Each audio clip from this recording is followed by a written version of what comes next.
The air in the kitchen felt heavier than the cast-iron skillet simmering on the stove. It sizzled, the only sound breaking the suffocating quiet between us. I stood by the counter, my fingers tracing the worn edge of the oak, where years of shared meals and late-night talks had left their marks. My wife, Claire, sat at the table, her phone glowing in her hand, her face unreadable. I'd spent months swallowing the question burning in my chest, but tonight it clawed its way out.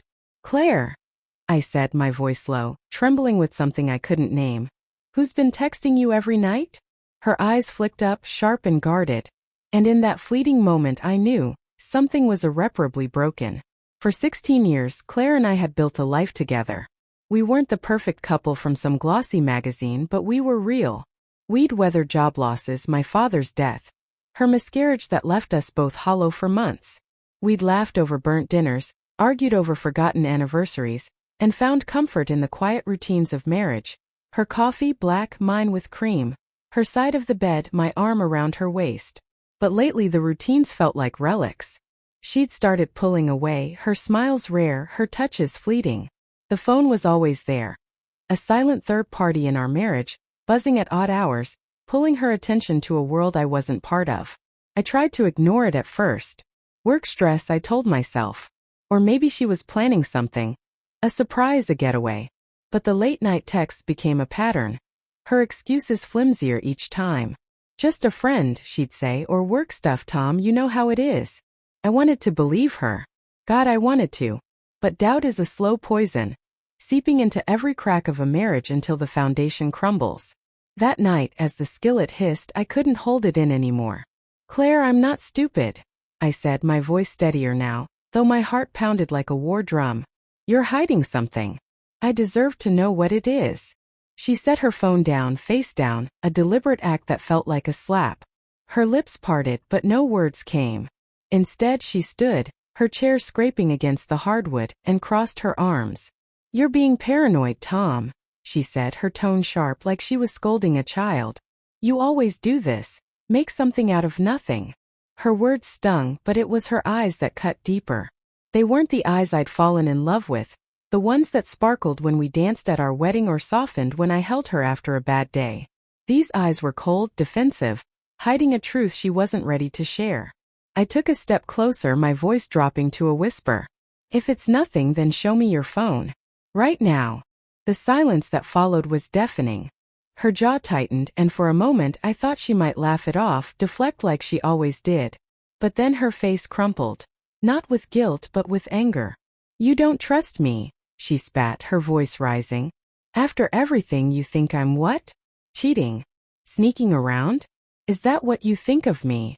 I wanted to back down, to smooth things over like I always had. But the weight of her deflection, the months of half-truths, pushed me forward. "I think you're lying," I said, the words tasting bitter. "And I think you've been lying for a long time." That's when it happened, the moment that broke us. Claire's eyes flashed with something I'd never seen before. Defiance. "Fine," she said, her voice low and venomous. "You want to throw accusations? You want to tear this apart? Maybe we're better off done then. Maybe I should just leave." The word divorce hung in the air, unspoken but palpable. A blade she'd unsheathed without hesitation. I froze, my breath caught in my chest. Divorce. She'd threatened it before. Over petty fights, over my late hours at the garage, over the way I folded the damn towels. But this time it felt different. This time it wasn't a threat to control me. It was a door she was ready to walk through. I stared at her, searching for the woman I'd vowed to love forever. But all I saw was a stranger wearing her face. "Okay," I said, my voice barely audible. "If that's what you want, Claire, I'm done fighting for this."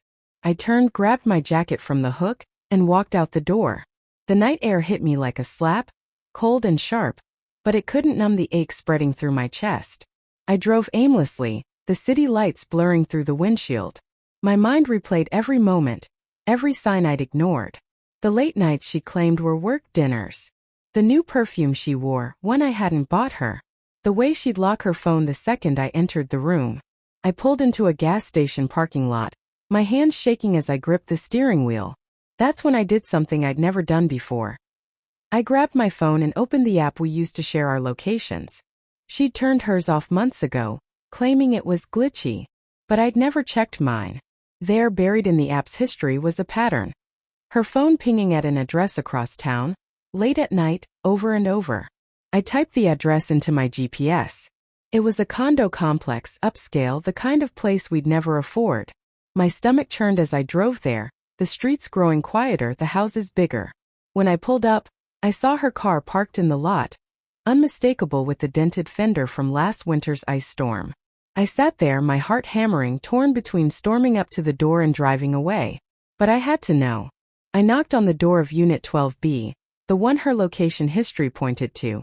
The man who answered was older, maybe late 40s, with a polished look, pressed shirt, expensive watch. He frowned, confused, until I said, "I'm looking for Claire." His face paled, and that's when I knew. He didn't need to say a word. The truth was written in his wide eyes, the way he stepped back like I'd punched him. "Tom." Claire's voice came from behind him, soft and horrified.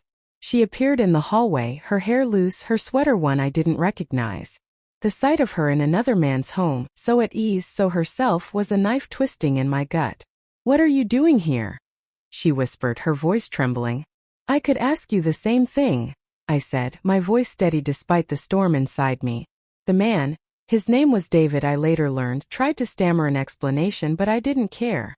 I looked at Claire, the woman I'd loved for half my life, and saw the betrayal in every line of her face. "How long?" I asked, my voice breaking. She didn't answer, but her silence was enough. Months. Maybe years. The dinners, the texts, the distance, it all clicked into place. I wanted to scream, to demand why, but the words wouldn't come. Instead, I turned and walked back to my car, her voice calling after me, pleading, but I didn't stop. I couldn't.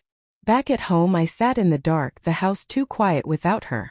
The skillet was still on the stove, the food cold and congealed. I thought of the life we'd built, the promises we'd made, and how easily she'd thrown them away.